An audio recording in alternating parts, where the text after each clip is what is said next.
A very very very good afternoon guys, कैसे हो आप लोग। आई नो मैं इस बार लेट हूँ, बट आप सबको पता है रीज़न क्या हुआ था। It was little technical glitch, और उससे बचते बचाते कैसे तो भी मैं पहुँच गई हूँ आप लोग के पास। हाँ, लाइव नहीं, but yes, I will assure you and I will make sure that I will be with you when you guys will watch this particular video, है ना। चलिए स्टार्ट करते हैं हमारे रिचुअल्स के साथ। मैं हूँ स्वाति अग्रवाल, आपकी दोस्त, आपकी होस्ट और एक chartered accountant and a company secretary, right. तो मैंने सीए भी कंप्लीट किया, उसी के साथ ही मैंने सीएस भी कंप्लीट किया है, और दोनों मैंने फर्स्ट अटेम्प्ट में क्वालिफाई किए थे। उसके अलावा मैं आप लोगों के लिए यहाँ पर आई हूँ at foundation level to teach you people law, right. तो मैं कौन सा सब्जेक्ट पढ़ा रही हूँ? लॉ, ताकि आप लोग जो एग्ज़ाम 10 दिन पोस्टपोन हो गए ना, उसका पूरा पूरा फ़ायदा ले सको और इस सब्जेक्ट से डरना मनाए, है ना। चलो अब हम स्टार्ट करते हैं। बिकॉज क्या होता है बच्चों, जब लाइव रहता है क्लास और जब हम लोग बात करते हैं तो उस समय ऐसा होता है कि we can do lot of chit chat, और आज के लेक्चर में वो चीज़ थोड़ा सा पॉसिबल नहीं है। तो इसलिए हम लोग एकदम कहते हैं ना, फोकस स्टडी करते हैं आज। ओके, बीच बीच में आई will be giving you quite a much good examples. बहुत सारी चीज़ें मैं आप लोग के साथ डिस्कस करूँगी। मुझे पक्का पता है आप लोग बहुत इन्जॉय करने वाले हो आज के सेशन को। मतलब इतना मैं अपनी साइड से आपको श्योरिटी दे देती हूँ, but yes, two way communication थोड़ा सा मिसिंग रहेगा, है ना। चलिए मिल लेते हैं हमारी ग्रैंड ग्रेट बाहुबली टीम से। तो आपके सामने हमारे सारे के सारे फैकल्टीज़ मौजूद हैं, और हर एक टीचर अपने आप में बहुत बहुत एक्सपर्ट है, और हम सब यहाँ पर आए हैं आपकी सीए फाउंडेशन और इंटरमीडिएट, और अगर कोई आपके छोटे भाई बहन रिश्तेदार 11th-12th में है तो उन सबकी जर्नी को बहुत बहुत स्मूथ करने। और इसे जर्नी क्यों कहते हैं बच्चों? सीए का जो कोर्स है ना, वो छोटा नहीं है। मतलब it takes long time to reach to the final ladder of success. तो वहाँ तक पहुँचने के लिए आपको कई स्टेप्स लेने पड़ते हैं, बहुत सारा टाइम देना पड़ता है।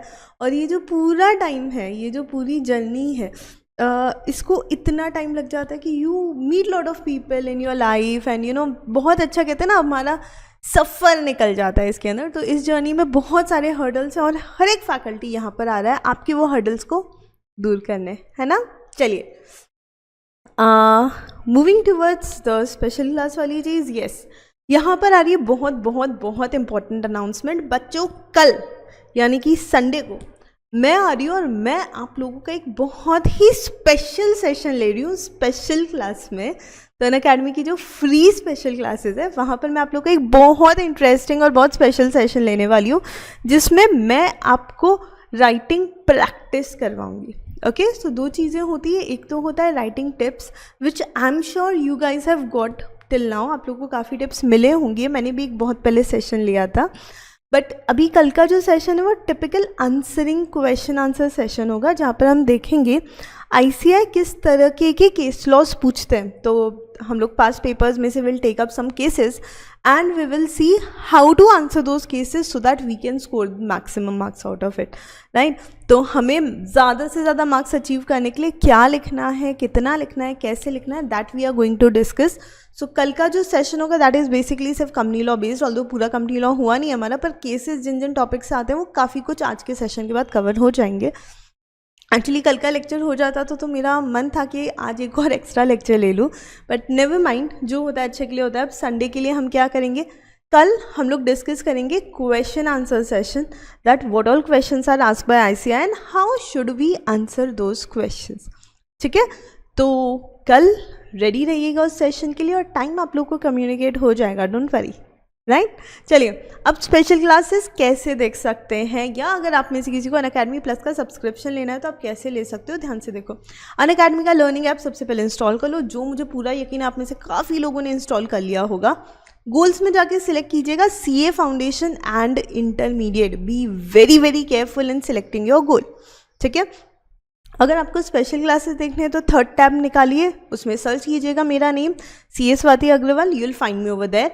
बट अगर आपको प्लस का सब्सक्रिप्शन लेना है तो आप प्लस पे जाओ, गेट सब्सक्रिप्शन पे क्लिक करो और पीरियड सिलेक्ट करो। बच्चों आप फाउंडेशन में हो तो आपके लिए सबसे ज़्यादा रेलेवेंट पीरियड है 24 मंथ्स का सब्सक्रिप्शन, क्योंकि उसमें CA फाउंडेशन भी कवर हो जाएगा, CA इंटरमीडिएट भी कवर हो जाएगा और सारे के सारे पेपर्स कवर हो जाएंगे, दोनों के भी।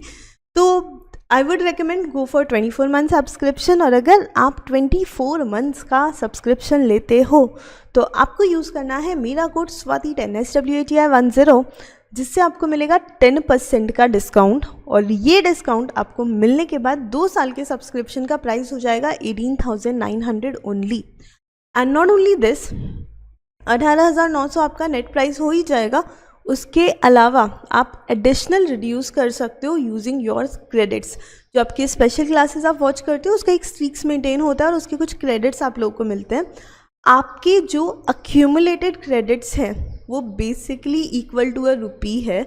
तो वो मतलब एक क्रेडिट इज़ इक्वल्स टू ₹1 है ना, टोटल ₹1 के बराबर नहीं। तो 1 क्रेडिट इज़ इक्वल्स टू ₹1। तो जितने भी क्रेडिट्स आपके पास है वो आपके 18,900 में फर्दर डिडक्ट होंगे और फिर जो बचेगा वो होगा आपका फाइनल अमाउंट पेबल। ठीक है, so I think that is pretty sure, pretty understandable, correct. तो यहाँ पर देख लो डिस्काउंट के प्राइस बाद के सारे प्राइजेस। ओके, चलो बढ़ते हैं हम कंपनीज एक्ट के लेक्चर की तरफ। राइट, कंपनीज एक्ट का जो पहला लेक्चर हुआ था मेरा, उस फर्स्ट लेक्चर में हम लोगों ने डिस्कस किया था अबाउट व्हाट इज़ कंपनी और कंपनी के फीचर्स क्या क्या हैं।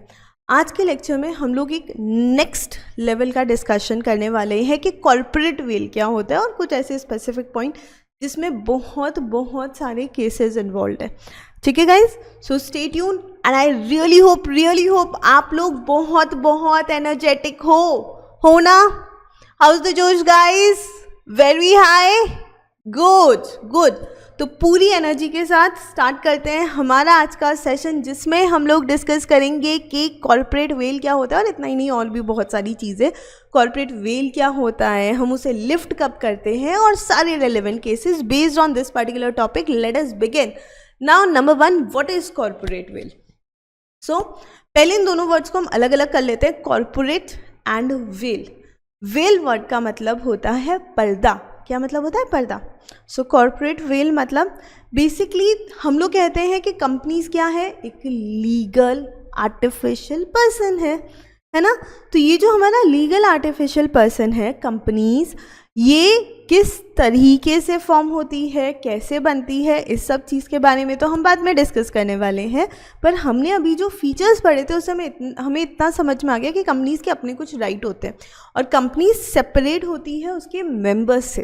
राइट, ऐसा क्यों होता है? कंपनी अलग क्यों होती है उसके मेंबर्स से? क्योंकि मेंबर्स की क्या होती है, लिमिटेड लाइबिलिटी होती है और कंपनी अपने नाम से सब कुछ कर सकती है। So the concept itself is very good, but कुछ लोग हैं जो इस कॉन्सेप्ट का गलत यूज़ कर रहे हैं। मैम गलत यूज़ कैसे करते हैं, क्या होता है? चलिए ध्यान से देख लेते हैं, एक एक करके समझते हैं। सो जो टर्म सेपरेट कॉर्पोरेट वेल है, ये बेसिकली रेफर करते हैं कॉन्सेप्ट को कि जो मेंबर्स है कंपनी के वो कहीं ना कहीं काफ़ी सारी लाइबिलिटी से बच जाते हैं कंपनी की शील्ड के अंदर। तो कॉर्पोरेट आइडेंटिटी के पीछे कई सारे मेंबर्स, कई सारे पोजीशन होल्डर्स होते हैं जिनको कई लाइबिलिटी बियर नहीं करनी पड़ती है, बिकॉज कंपनी तो अलग है, वो तो अलग है। तो कई लोग इस चीज़ का मिस यूटिलाइजेशन करते हैं, इस चीज़ को गलत तरीके से यूज़ करते हैं और जब वो ऐसा करते हैं तब कॉर्पोरेट वेल को उठाना पड़ता है। ठीक है, एक बहुत पुराना केस है, बहुत इंपॉर्टेंट केस है, आप सबके लिए रेलेवेंट भी है, salmon versus Salomon and company limited का। इसमें कॉर्पोरेट वेल के कंसेप्ट को बहुत अच्छे से समझाया गया है और कंपनी की जो कॉर्पोरेट आइडेंटिटी है उसे बहुत अलग रखा गया है। ध्यान से देखिए, बेसिकली इस केस में क्या हुआ था, I just give you quick facts about the cases and you guys will be able to relate to it very well. तो Salomon versus Salomon and company limited में बेसिकली केस ये था कि टोटल 7 सब्सक्राइबर्स थे। 7 subscriber में एक था salmon खुद, राइट, देन उसके 4 बेटे, वाइफ और एक उसकी डॉटर। ये लोग सब कौन थे? कंपनी के मेंबर्स थे। ओके, इस पूरी प्रॉपर्टी में से मतलब कंपनी का जो पूरा वर्थ था वो था 38,782, यहाँ पर लिखा हुआ है, आप लोगों को दिख रहा होगा। तो 32,782 पॉइंट्स का टोटल वर्थ था कंपनी का। वो बेसिकली कहाँ से आया था? सैलमन ने अपने पर्सनल बिजनेस को कंपनी को सेल कर दिया था और कंपनी ने वो टेक ओवर कर लिया था। अब इसके बदले में सैलमन ने खुद ने 20,000 शेयर्स ले लिए, 10,000 के डिबेंचर्स ले लिए और बाकी का बैलेंस कैश में रख लिया। अंडरस्टूड? ओके, बाकी मेंबर्स को क्या दिया उन्होंने? उनके अलावा 6 और मेंबर्स थे ना, उनकी वाइफ, 4 बेटे, 1 डॉटर, तो बाकी मेंबर्स को उन्होंने एक एक पॉन्ड के एक एक शेयर दे दिए ताकि वो 1% कंपनी ना रहे। नाउ व्हाट हैपेंड, धीरे धीरे धीरे बिजनेस चलता रहा और सब कुछ होता रहा, बट एक पॉइंट ऐसा आया जब कंपनी लिक्विडेशन में चली गई क्योंकि बिजनेस कुछ ढंग से चल नहीं रहा था। ठीक है, क्योंकि कंपनी लिक्विडेशन में चली गई तो कई सारे अनसिक्योर्ड क्रेडिटर्स थे उस कंपनी के, वो तो होते हैं ना नॉर्मली, तो वैसे इस कंपनी में टोटल 7,000 के अनसिक्योर्ड क्रेडिटर्स थे।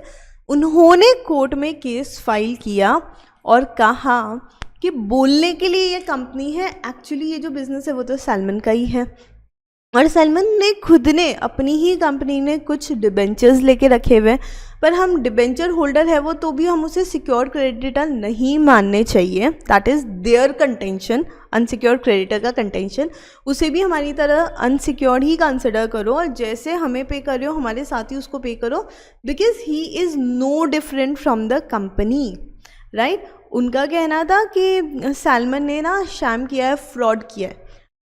अब पूरा केस स्टडी करने के बाद कोर्ट ऑफ लॉ ने डिसीजन किया कि क्रेडिटर्स का कंटेंशन जो है वो वैलिड नहीं है। क्यों नहीं है?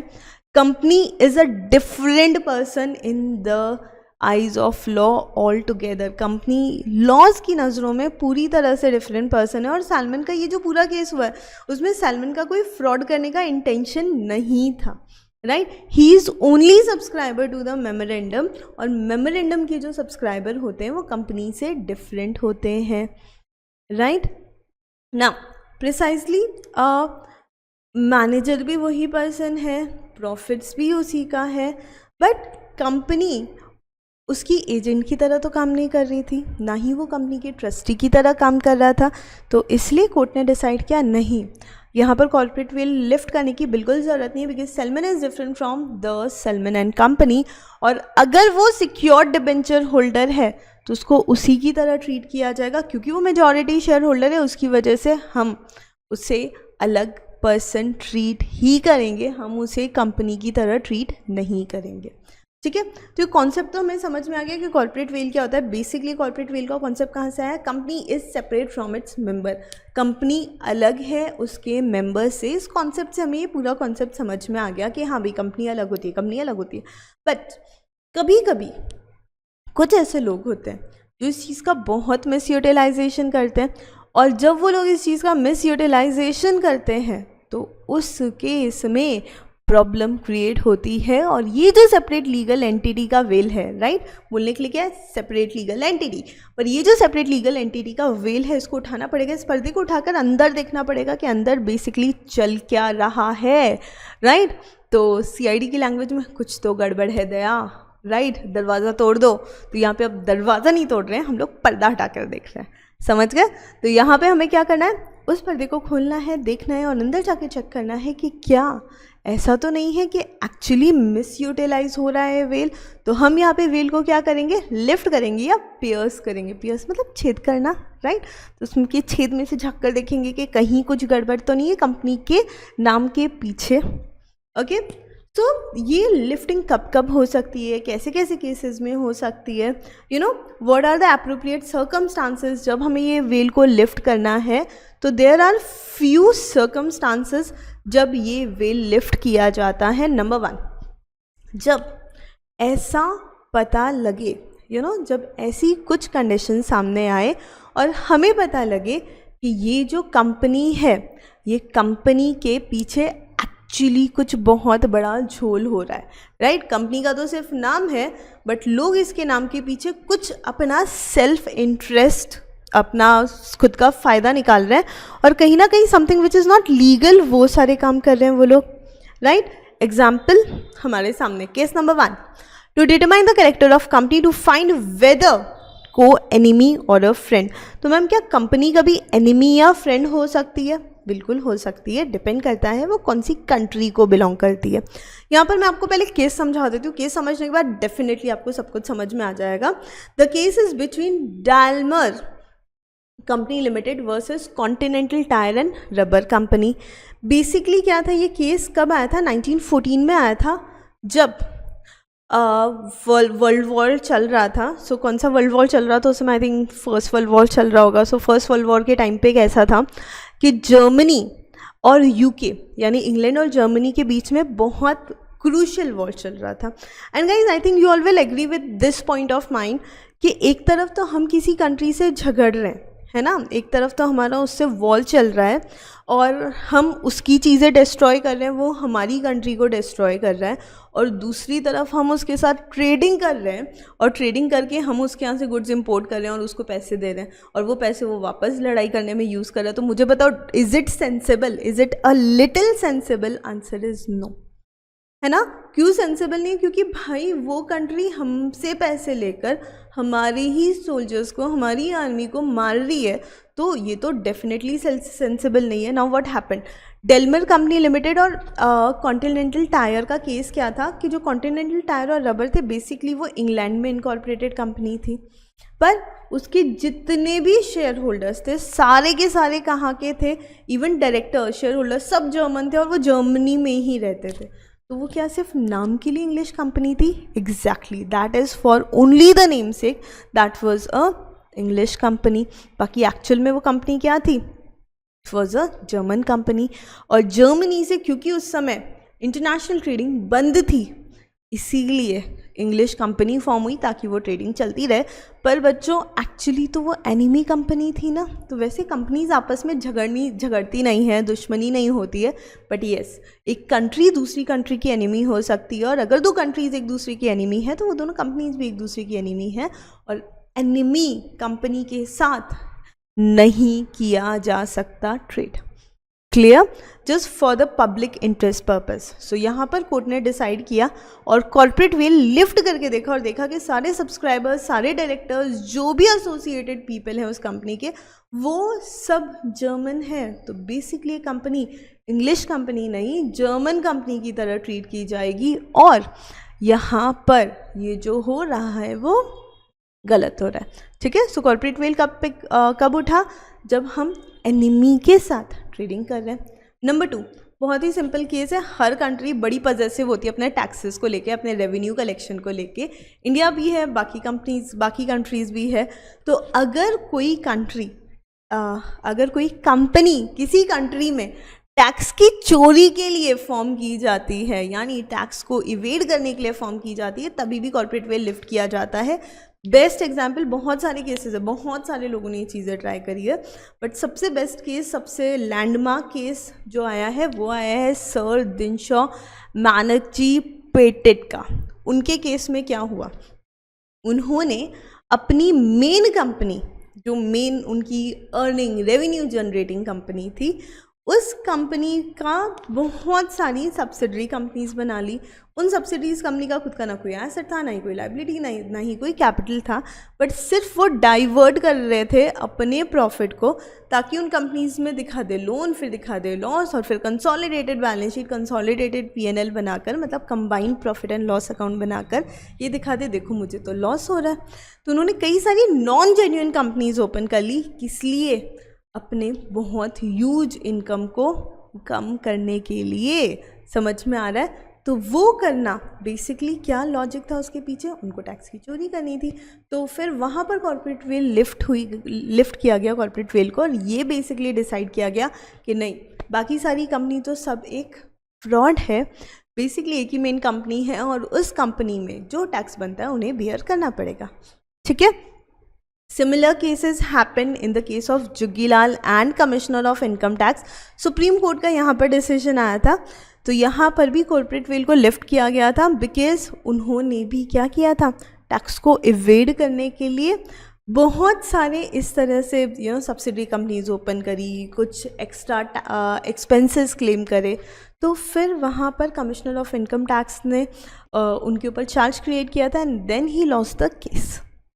राइट। तो बेसिकली क्या होता है, अगर कोई भी बंदा टैक्स इवेड करने के लिए इस तरह से काम करता है, कंपनी के कॉर्पोरेट वेल का गलत यूज़ करता है, मे बी डिविडेंड दे के, इंटरेस्ट दे के, कुछ भी करके, तो फिर वो कहलाता है कि कॉर्पोरेट वेल्थ को लिफ्ट करने की ज़रूरत है, पेयर्स करने की ज़रूरत है, क्योंकि उस बंदे ने क्या किया, स्कैम किया है। ठीक है, डिनशॉ बैनर्जी पैटेट इतनी सारी सब्सिडरी ओपन करी, जो मेन कंपनी की शेयर होल्डर थी किसी कंपनी को लोन दे दिया, कोई कंपनी जो सब्सिडरी थी वो वापस इंटरेस्ट पे कर रही थी, खुद की बुक्स में लॉस दिखा रही थी, किसी को हम डिविडेंड दे रहे थे, एक्चुअली कुछ हो ही नहीं रहा था, राइट कुछ नहीं था, ना कोई लेंडर था, ना ही कोई बोरोवर था, ना ही कोई होल्डर था, बस टैक्स बचाना था, इसलिए एक पूरा स्ट्रक्चर बना हुआ था। Next, to avoid legal obligation, कई सारी कंपनीज ना अपने लीगल ऑब्लिगेशन से बचने के लिए, अपार्ट फ्रॉम टैक्सेस कोई भी लीगल ऑब्लिगेशन से बचने के लिए भी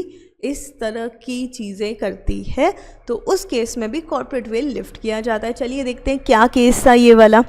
सो केस था workman employed in associated rubber industry Bhavnagar versus associated rubber industry limited Bhavnagar and another.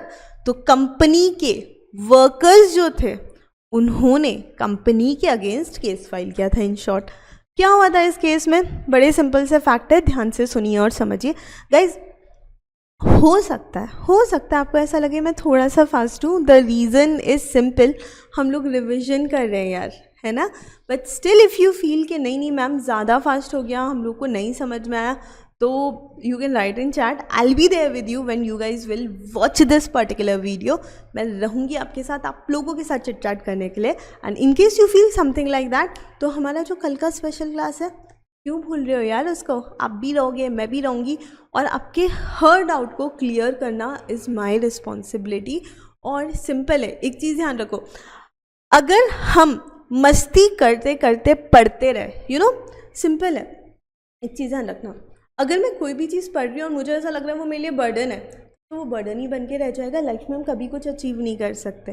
But अगर हम लोग कोई भी चीज़ कर रहे हैं और वो मेरा पैशन है, मुझे मज़ा आ रहा है यार, ये तो स्टोरीज चल रही है हमारे सामने, नहीं चल रही, सैलमन ने कंपनी खोली, फिर ये हुआ, फिर वो हुआ, और फाइनली वो केस जीत गया, सैलमन वाला केस, राइट। तो वहाँ पर क्या बोला गया, ऐसे केसेस में कॉर्पोरेट वेल्थ को लिफ्ट करने की ज़रूरत नहीं है। दूसरा केस, हम लोग सीधा 1914 में चले गए और वर्ल्ड वॉर का डिस्कशन किया हमने, राइट। तो वर्ल्ड वॉर के केस में क्या रूल्स बने, कैसे हुआ, हमने उस पर बात करी, right. I can take you this slow as well, पर मुझे again I am telling you personally ऐसा फील होता है, it's high time that we should be little quick, तो ही पॉसिबल होगा आपके लिए मेरे साथ सारी चीज़ें कवर करना, राइट।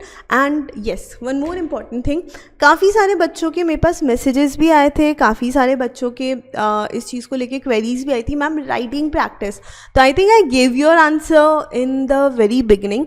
हमारे स्पेशल क्लास के कुछ सेशन में स्पेसिफिकली आप लोगों के लिए रखूँगी राइटिंग प्रैक्टिस के लिए ही, जहाँ पर हम बैठेंगे, डिस्कस करेंगे, और two way we can have that question answer sessions कि मैम अगर मैंने ऐसे लिख दिया तो क्या होगा, and I will give you all answers, because trust me, writing को लेकर, प्रेजेंटेशन को लेकर शायद जितने क्वेश्चंस आप लोगों के माइंड में है, जब मैं स्टूडेंट थी तो उतने ही या उससे थोड़े ज़्यादा ही क्वेश्चंस मेरे माइंड में रहते थे, because just like any other chartered accountant student, मतलब बहुत डिफरेंट नहीं मानती मैं खुद को, बट हाँ थोड़ा सा एक प्रॉब्लम था, किसी भी बच्चे को कोई भी चीज़, मतलब मुझे ऐसा लगता था, अगेन मुझे that was my own personal observation, किसी भी बच्चे को पढ़कर समझने में और वो चीज़ वापस रिप्रेजेंट करने में जितना टाइम लगता था, मुझे हमेशा पर्सनली ऐसा फील होता था मुझे उसे 1.25% ज़्यादा टाइम लगता है, राइट। मतलब अगर मेरे साथ मेरी फ्रेंड बैठी है, if she can study and learn things with in an hour,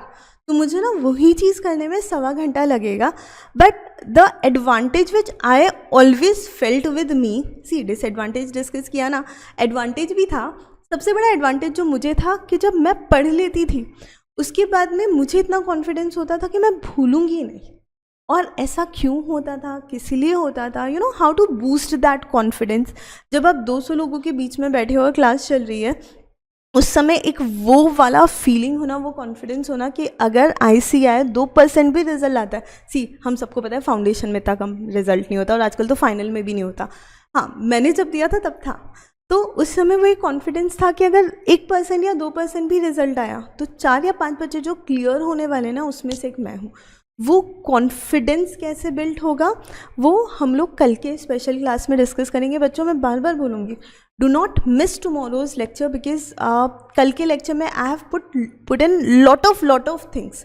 और अगर आप लोग चाहो तो अपने फ्रेंड्स के साथ सबके साथ शेयर कर सकते हो कल के सेशन के बारे में, because that will be useful for every student right. जिसका लॉ पढ़ के ख़त्म हो गया है, जिसने लॉ अभी तक स्टार्ट नहीं किया है, जो मई में एग्ज़ाम देने वाले हैं, जो अभी नवंबर में देने वाले हैं, कभी भी एग्जाम हो कुछ भी हो, अगर जितना जल्दी आप ये टेक्निक्स यूज़ करोगे trust me it will work for you. So for any theory subject अगर आपको लगता है मैं भूल जाता हूँ, मुझे प्रेजेंटेशन करना नहीं आता, तो मिल लो कल मुझे, मेरी गारंटी है 100% पता नहीं, बिकॉज 100% तो तब होगा जब वो चीज़ें आप इम्प्लीमेंट करोगे, बट 90% में आप लोग का प्रेशर रिलीज़ कर सकते हैं। And it's all a mind game right. यहीं से शुरू होगा, ये जितना काम रहा उतना जल्दी सीए निकल जाएगा। एंड ये जर्नी इंजॉय करते करते अगर आपने किया तो ट्रस्ट मी कभी बर्डन फील नहीं होगा। मतलब सीए बनना अपने आप में एक अचीवमेंट है, पर इस पूरी स्टूडेंट लाइफ को जीना और भी बड़ा अचीवमेंट है। Trust me I really miss that time. तो यू नो वो घंटों बैठ के पढ़ना, चीज़ें रिवाइज करना बहुत सही टाइम होता है यार। तो उस चीज़ को इन्जॉय करो। Not everyone is fortunate to have this life right. चलिए, तो इसी थॉट के साथ मुझे पता था अगर यू नो लाइव क्लास होती तो हम लोग बहुत चिट चैट करते, बहुत सारे मैसेजेस होते, गुड आफ्टरनून होता, गुड हेलो हाय होता, पर आज वो कुछ भी नहीं हुआ है ना। तो इसलिए मैंने कहा बीच में थोड़ा सा रिफ्रेशमेंट डाल देती हूँ, because all study no play will make you a dull person right. चलो आ जाओ, अब इस केस को डिस्कस कर लेते हैं। भावनगर में ऐसा क्या हो गया कि अब उसको इतना भाव मिल रहा है ना। चलो देखते हैं। सो वर्कमैन और कंपनीज के बीच का झगड़ा इतना फेमस हो गया, देखते हैं हुआ क्या था और वहाँ पे कॉर्पोरेट वेल क्यों लिफ्ट हुआ। सो ना फैक्ट क्या थे बेसिकली इस केस के, कि जो कंपनी थी एसोसिएटेड रबर इंडस्ट्री कंपनी, इसके कुछ शेयर किसी और कंपनी ने परचेज़ कर लिए राइट। और वो जो शेयर उन्होंने परचेज़ किए वो किए 4,50,000 में। अब इन शेयर के रेस्पेक्ट में डिविडेंड देना था, बट पीएनएल अकाउंट में basically it was appeared that कि वर्कमेंस को जो बोनस देना है वो बोनस देने के लिए कंपनी के पास पैसे नहीं है। क्यों नहीं है? क्योंकि 1968 में कंपनी ने अपने शेयर बी लिमिटेड को ट्रांसफ़र किए थे और फिर वहाँ से सी लिमिटेड जो उसकी सब्सिडरी थी उसमें ट्रांसफ़र हो गए, और इस तरह से उन्होंने बहुत घुमा दिया अपने फंड्स को राइट। इतना घुमाने के बाद उन्होंने बोला कि भाई हमें बहुत ज़्यादा कोई डिविडेंड इनकम है नहीं और हमें ना प्रॉफिट नहीं हो रहा, इनफैक्ट हमारे पास सरप्लस बहुत कम है, और इतना कम है कि हम वर्कमैन को बोनस दे ही नहीं सकते, और अगर देंगे तो थोड़ी कम रेट पे दे सकते हैं, जितना बनता है उतना नहीं दे सकते, बिकॉज उतना प्रॉफिट तो होना चाहिए सरप्लस देने के लिए। तो वर्कमैन्स जो थे उन्होंने इस चीज़ को लेकर कोर्ट में केस फाइल किया और उन्होंने बोला यार कंपनी के पास तो बहुत पैसा है, फिर भी ये हमें बोनस क्यों नहीं दे रहे हैं। बोनस तो स्टैट्यूटरी लाइबिलिटी है, और स्टैट्यूटरी लाइबिलिटी एक ही कंडीशन में वेव होती है जब कंपनी लॉस में हो। पर ऐसा लग तो नहीं रहा कंपनी के ओनर्स को देख के कि वो लोग कोई गरीब हो गए या उनको कोई लॉस हो रहा है। तो इस चीज़ के लिए वर्कमेंस ने कंपनी के अगेंस्ट केस फाइल किया, और फाइनली सुप्रीम कोर्ट ने डिसाइड किया कि ये जो भी सब्सिडरीज है ये सब कंपनी का एक रचाया हुआ जाल है राइट। तो कंपनी ने क्या किया, एक जाल फैला दिया और बोला कि हमारी इतनी सब्सिडरी है, उससे ये लॉस हो रहा है, उसका वो लॉस हो रहा है, बट प्रैक्टिकली ऐसा कुछ भी नहीं है। सो कोर्ट का फाइनल डिसीजन आया, ठक ठक, क्या कंपनी को अपने वर्कमेंस को पूरा बोनस देना पड़ेगा। आप ये जो भी गेम खेल रहे हो, इधर उधर पैसों को घुमा रहे हो, उससे वर्कर्स के बोनस को कोई इम्पैक्ट नहीं पड़ना चाहिए। क्लियर? तो वर्कर्स को रिड्यूस रेट पे बोनस नहीं, पूरे अमाउंट का बोनस मिलेगा। तो अभी तक हमने 3 केसेस डिस्कस किए, वापस इसलिए बोल रही हूँ ताकि चीज़ें याद हो जाए। पहला केस, एनिमी के साथ अगर बिजनेस करते हैं तो लिफ्ट हो जाता है या पेयर्स हो जाता है कॉर्पोरेट वेल राइट। दूसरा केस क्या था, अगर हम टैक्स को या कोई भी कंट्री के रेवेन्यू को हैम्पर करने की कोशिश करते हैं तब जाके कॉर्पोरेट वेल रिमूव होता है। और तीसरा केस, जब हम कोई लीगल ऑब्लिगेशन, लीगल लाइबिलिटी से बचने की कोशिश करते हैं तभी भी कॉर्पोरेट वेल लिफ्ट होता है। नंबर 4, अगर हम कोई सब्सिडरी फॉर्म करते हैं, right, whenever we try and form some subsidiary to work as our own agent, कोई कंपनी दूसरी कंपनी की एजेंट की तरह नहीं हो सकती। अगर सब्सिडरी भी है तो वो खुद का अपना बिजनेस कर रही है, जो कि सिमिलर हो सकता है, अलग हो सकता है मेन प्रिंसिपल कंपनी से, राइट। पर यहाँ पर इश्यू क्या हुआ था, ध्यान से समझो। अगर कोई एक कंपनी है, प्रिंसिपल कंपनी है, वो अपनी सब्सिडरी ओपन कर रही है, जिससे जो सब्सिडरी कंपनी वो अपना इंडिविजुअलिटी खो रही है और वो पूरी तरह से जो मेन कंपनी है उसी के फुटप्रिंट्स पे चल रही है या उसी का काम कर रही है, then this is something dicey. कहते हैं ना, कुछ तो फिशी है, कुछ तो गड़बड़ है। तो यहाँ क्या हुआ था, ध्यान से देखो, बहुत इंटरेस्टिंग केस है, 1982 का है। So merchandise transport limited versus British Transport Commission का केस है। इसमें क्या था, कई सारी कंपनीज को बहुत सारे ऑब्लिगेशंस फुलफिल करने पड़ते हैं, और अगर वो ऑब्लिगेशंस फुलफिल करते हैं तो उनको सर्टेन लाइसेंसेस मिलते हैं कुछ व्हीकल्स चलाने के, ठीक है। अब ये कंपनी कौन सी थी, it was a transport company, और British Transport Commission basically licence provide करते थे व्हीकल्स के। तो इस कंपनी को उन्होंने लाइसेंस देने के लिए मना कर दिया, okay, for some reasons they denied ना। अब इस कंपनी ने कहा ठीक है, और रीजंस कुछ ऐसा था कि ऑलरेडी इतने लाइसेंसेस मिले हुए हैं, कुछ ज़्यादा ऑलरेडी व्हीकल्स दे वर ओइंग, तो ये इस तरह से कुछ रीजंस की वजह से दे डिनाइड, राइट। सो ट्रांसपोर्ट कंपनी को लाइसेंस ऑब्टेन करने थे व्हीकल्स के लिए, but they could not do so if applied in its own name. खुद के नाम से वो अप्लाई करते तो उनको नहीं मिलते, उनको पता था। तो उन्होंने क्या किया, उन्होंने एक सब्सिडरी कंपनी खोली, राइट, और वो सब्सिडरी कंपनी को उनके बिहाफ पे लाइसेंस के लिए अप्लाई करने को कहा। जब ब्रिटिश कमीशन ने ये चीज़ देखी तो उन्होंने कहा यार हम इसको कैसे दे सकते हैं, ये तो तुम्हारी ही सब्सिडरी कंपनी है और इसका खुद का तो कुछ काम है नहीं, जो तुम लोग यूज़ करोगे बेसिकली इसने सिर्फ लाइसेंसिंग के लिए तुमने फॉर्म कर दी है कंपनी। तो इन लोगों ने कहा कि नहीं यार, ऐसे थोड़ी आप ऐसे कैसे लाइसेंस रिजेक्ट कर सकते हो। They file the case against them, और बहुत हुआ, इशू हुआ, ये हुआ, वो हुआ, but then the final decision came and said subsidiary company का खुद का ऐसा कोई बिजनेस है ही नहीं जिसके लिए लाइसेंसेस की ज़रूरत पड़े। द फैक्ट है सब्सिडरी का तो कोई बिजनेस ही नहीं है ना।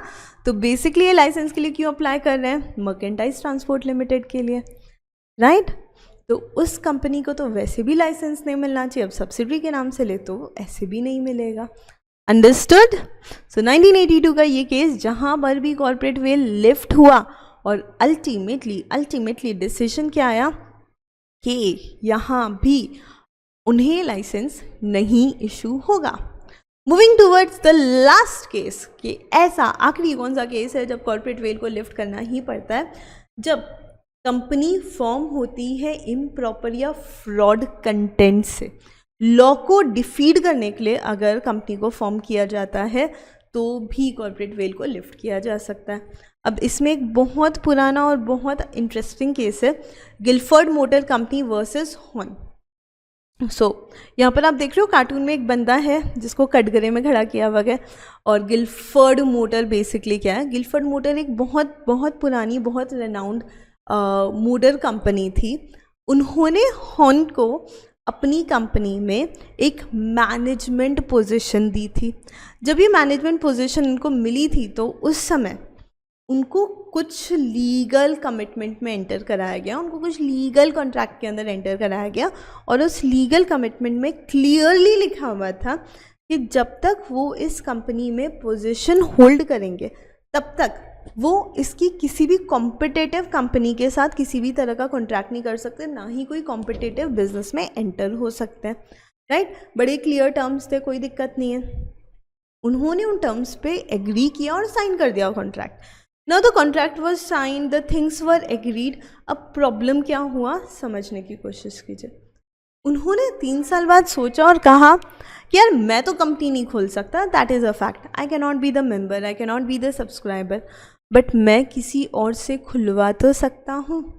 तो उन्होंने अपनी वाइफ के नाम से कंपनी ओपन करवा दी, और उनकी वाइफ उसमें मेजॉरिटी शेयर होल्डर्स थी, बाकी के मेंबर्स भी उनके फ्रेंड्स थे, नोन थे।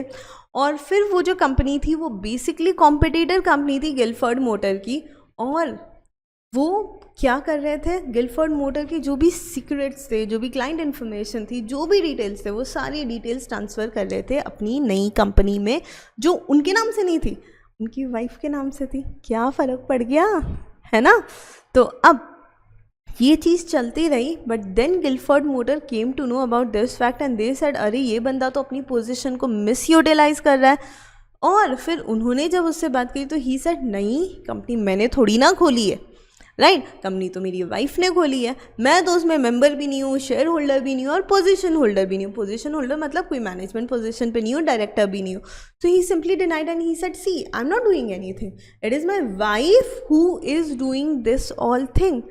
Then company filed a case against him and it was proved कि उसने जो ये बिज़नेस ओपन किया था मैलिशियस इंटेंशन से किया था, और उसने सिर्फ कहते हैं ना शब्दों के साथ खेला और एक नई कंपनी खुद के नाम से नहीं अपनी वाइफ के नाम से ओपन कर दी। बट फैक्ट ये है कि he was actually responsible. Understood. मुझे लगता है ये इमेज ज़रूर याद रहेगी, और अगर इस पर क्वेश्चन बन गया तो डेफिनेटली आप लोग करेक्ट आंसर लोगे। नाउ एक और इम्पॉर्टेंट चीज़, हमेशा आप लोग हमेशा अभी तो 2 ही बार मिले हैं हम लोग, खैर, बट यस पिछली क्लास में मुझे बहुत सारे बच्चों ने पूछा था कि ma'am what is important for us, आप प्लीज़ हमें बताते जाओ।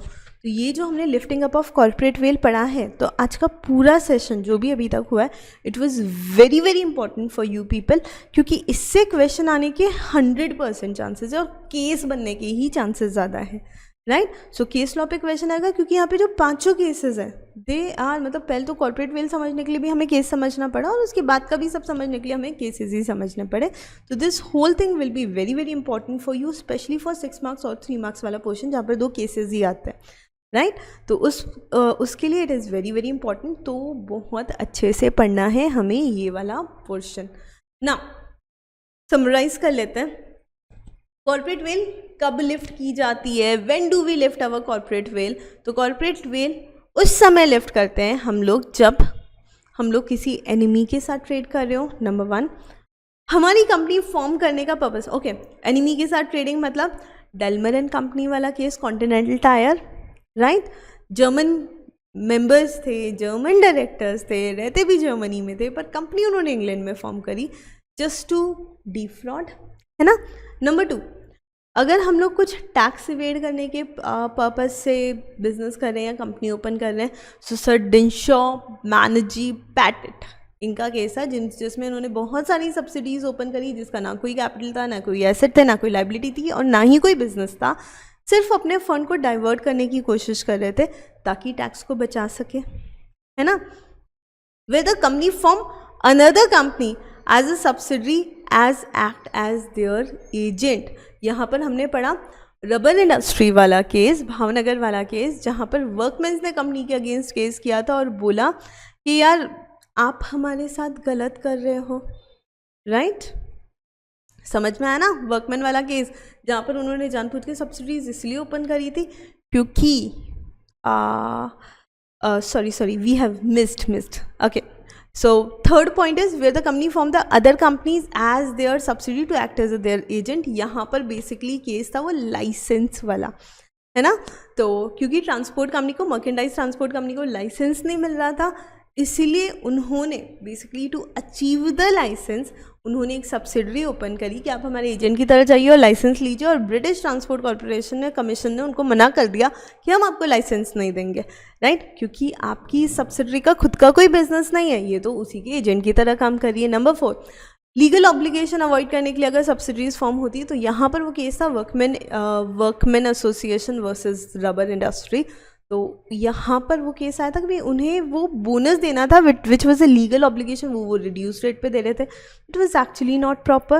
And last but not the least Gilford motor का case, and I really hope मैंने इतनी बार रिपीट कर दिए नाम, ये सारे नाम आपको याद आ गए होंगे। तो गिलफर्ड मोटर वर्सेस हॉर्न का केस, जहाँ पर उसने कॉर्पोरेट एंटिटी को या कॉर्पोरेट वेल को एक डिवाइस की तरह यूज़ किया just to hide his own legal position, right उसने इलीगली इम्प्रॉपर तरीके से एक्ट को यूज़ किया और बोला कंपनी अलग है मैं अलग हूँ, कंपनी के मेंबर्स अलग हैं मैं अलग हूँ, but ultimately he was the reason जिसकी वजह से कंपनी ओपन हुई, ultimately he was the reason जो दूसरी कंपनी के साथ फ्रॉड कर रहा था।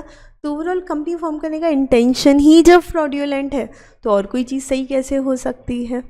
Understood guys? I really hope this concept you all have understood and this is the one of the most important part of the chapter.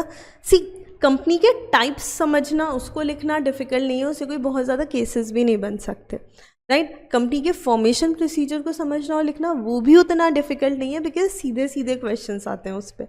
The most difficult part was this, जिसको समझना भी थोड़ा tricky था और जिसके cases याद करना भी थोड़ा ट्रिकी है। तो आई really hope you all have understood and enjoyed the session. I actually missing chatting with you guys अभी आज के लेक्चर में, बट स्टिल हम लोग उस चीज़ को कॉम्पनसेट कर लेंगे, है ना। चलिए यहाँ तक सबको सब कुछ समझ में आया? All clear guys? बढ़े आगे?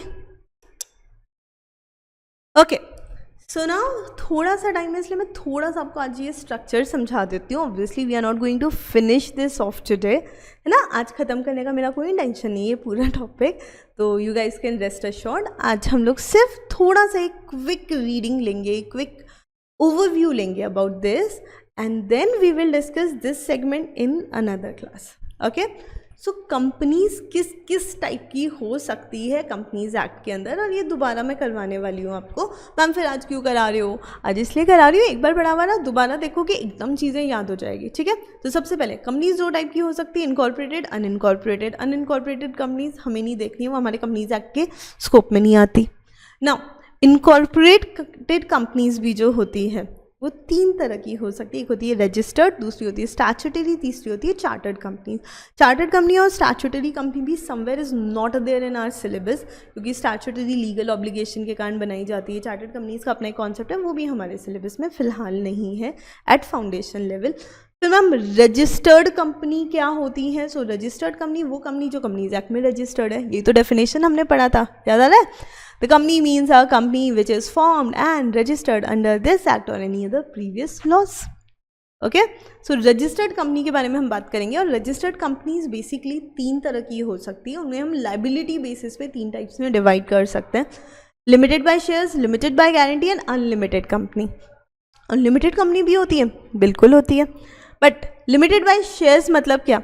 ऐसी कंपनी जो कि शेयर कैपिटल के साथ फॉर्म होती है और उन्हें जो भी मेंबर्स हैं उनको अपने पर्टिकुलर मेंबरशिप राइट्स शेयर के बेसिस पे मिलते हैं। जिसके पास ज़्यादा शेयर वो मेजॉरिटी शेयर होल्डर, जिसके पास कम शेयर वो माइनॉरिटी शेयर होल्डर, और अकॉर्डिंगली वोटिंग राइट्स दिए जाते हैं ना। Limited by shares company can be private company, it can be public company as well.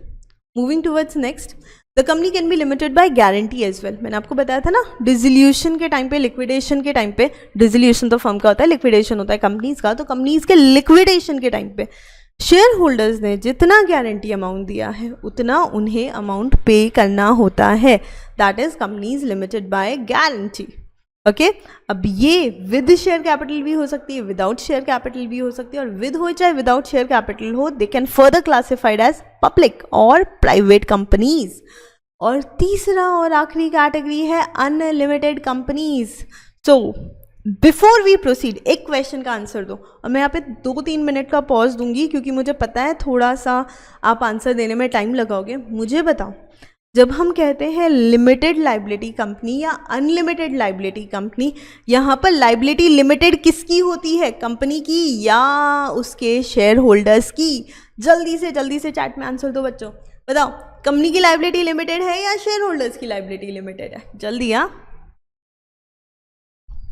Yes लिखिए। कुछ लोग तो पक्का गलत लिखेंगे, है ना।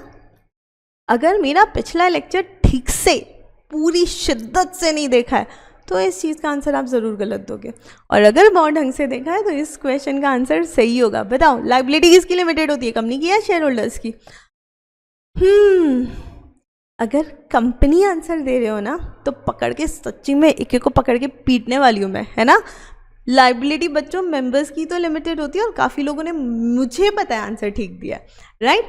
तो yes correct, the members liability is limited not the companies. नाम है लिमिटेड लाइबिलिटी कंपनी, नाम है अनलिमिटेड लाइबिलिटी कंपनी, पर लाइबिलिटी यहाँ पर मेंबर्स की लिमिटेड या मेंबर्स की अनलिमिटेड होती है। Okay, so next, unlimited liability companies में क्या होता है, बेसिकली मेंबर्स की लाइबिलिटी अनलिमिटेड होती है।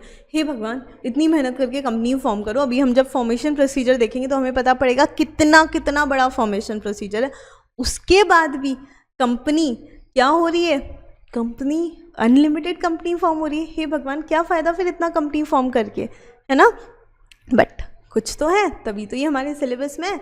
तो अनलिमिटेड लाइबिलिटी कंपनीज जो होती है वो भी विद शेयर कैपिटल हो सकती है, विदाउट शेयर कैपिटल हो सकती है, and they can be public company as well as private company as well. ठीक है, बस एक छोटी सी चीज़ यहाँ पर ऐड कर देती हूँ, जो लिमिटेड लाइबिलिटी कंपनीज होती है उनके नाम के आगे लिमिटेड लिखा हुआ होता है, राइट? और जो अनलिमिटेड लाइबिलिटी कंपनी होती है उसके नाम के आगे लिखने की ज़रूरत नहीं है, लिमिटेड और अनलिमिटेड। ओके, तो नॉर्मली आप देखिएगा बैंक्स के नाम पे, बड़ी बड़ी कंपनीज के नाम के आगे एलटीडी लिमिटेड लिखा हुआ होता है, राइट? एंड लिमिटेड कंपनीज को एज सच लिखने की भी ज़रूरत नहीं, क्योंकि most of the companies limited liability companies ही होती है। बट हाँ, अनलिमिटेड लाइबिलिटी अगर कंपनी है तो they have to mention that thing in many places, मतलब उसको लेके काफ़ी ऑब्लिगेशंस है। ओके गाइज, इंजॉय किया आज का सेशन। एक्चुअली पता है क्या, व्हेन इट इज़ लाइव, जब आप लोगों से बात करते हैं तो पता भी नहीं चलता कब 1 घंटा ख़त्म हो गया। रेदर कभी कभी हम लोग फ्लो के साथ बहते रहते हैं, मैं आपसे पूछती रहती हूँ, समझ में आ रहा है, आगे बढ़ जाएं। बट आज के लेक्चर में ऐसा हो रहा है, I couldn't ask you, so that is the problem which happen. So I really hope you all have understood this thing. सबसे पहले companies can be incorporated, it can be unincorporated, unincorporated हमें फिलहाल नहीं पढ़ना है। इनकॉर्पोरेटेड में भी 3 type की companies, registered, statutory, chartered. Statutory और चार्टर्ड फिलहाल हमारे स्कोप के बाहर है। रजिस्टर्ड कंपनीज पे हम बात करेंगे। Registered companies can be based on their liability, it can be limited by share, limited by guarantee, and unlimited company. Limited by shares can be further divided into public and private company. Limited by guarantee can be with or without share capital, और दोनों ही segment further divided है private और public companies में। और unlimited company is further divided into with share capital और without share capital, and that is further divided into public company and private company. ठीक है, तो ये है हमारी आज की समरी, क्लास समरी, राइट? और उससे पहले वाली समरी मैंने आपको यहाँ पर दे ही दी थी। बच्चों, छोटा है सेशन, पर मुझे लगता है आप लोगों ने एंजॉय किया होगा। कल के स्पेशल क्लास में हम ये सारी चीज़ें डिस्कस करेंगे और हम लोग देखेंगे आपको कितना समझ में आया। And guys, if you actually like the session, please please please press the like button and please share your comments with me. मुझे बहुत अच्छा लगता है जब आप लोग मुझे कमेंट करते हो, तो राइट, मैं उसका रिप्लाई भी करने की पूरी टाइमली कोशिश करती हूँ। एंड डू शेयर कल के सेशन में, कल का जो हमारा स्पेशल क्लास का सेशन है, do let me know something else you want me to add on. And ठीक है, टेम्प्रेरी पेंडेमिक है टेक्नोलॉजिकल डिसएडवांटेज का, तो अभी ठीक है उस चीज़ को हम बेयर कर रहे हैं, but mostly I will be very regularly meeting you people. और जो 10 दिन हमें एडिशनल मिले हैं ICI की तरफ से, उस 10 दिन में ठान लो इतनी मेहनत करनी है, इतनी पढ़ाई करनी है, इतनी ज़्यादा मेहनत करनी है कि हम इन 10 दिन से कई ज़्यादा मार्क्स ज़्यादा स्कोर कर सकें। मतलब हमारी तरफ से हमें ये करना है कि अगर मुझे 10 दिन एक्स्ट्रा मिले तो मैं कैसे इस चीज़ को मोस्ट यूटिलाइज़ करूँ, और जिस सब्जेक्ट में मैं थोड़ा सा वीक हूँ, जिसको लेके मुझे थोड़ा सा डरने वाली फीलिंग आती थी, I get scared from that subject, उस सब्जेक्ट को मैं कैसे और बेहतर बना सकता हूँ मेरा, राइट? तो अपना बेस्ट दो और इस टाइम को बहुत अच्छे से यूटिलाइज़ करो। Initially when I begin with the lecture, मुझे भी काफ़ी चीज़ों को लेकर ये काफ़ी डायलेमा था। मैंने कहा यार बहुत कम टाइम बचा है, and there are lot of things to cover, और इस चीज़ को हम लोग कैसे कर सकते हैं बेस्ट पॉसिबल मैनर में। But I am little relieve कि चलो मुझे आप लोगों के साथ और थोड़ा सा टाइम मिलेगा जब हम लोग मिलकर इस टाइम को इतना अच्छे से यूटिलाइज़ करेंगे कि लॉ में अनबिलीवेबल स्कोर कर सके हम लोग, है ना? तो गाइस, एक ही चीज़ बोलूँगी, काफ़ी बच्चों के मैसेजेस आए कि मैम हम लोग बहुत डर रहे हैं, प्रेजेंटेशन करना नहीं आ रहा है, राइटिंग करना नहीं आ रहा है। मैं एक ही चीज़ कहूँगी, if your concepts are clear and you know how to write answer, उसके बाद में कोई भी टॉपिक होने दो, आपको कोई प्रॉब्लम नहीं आएगी।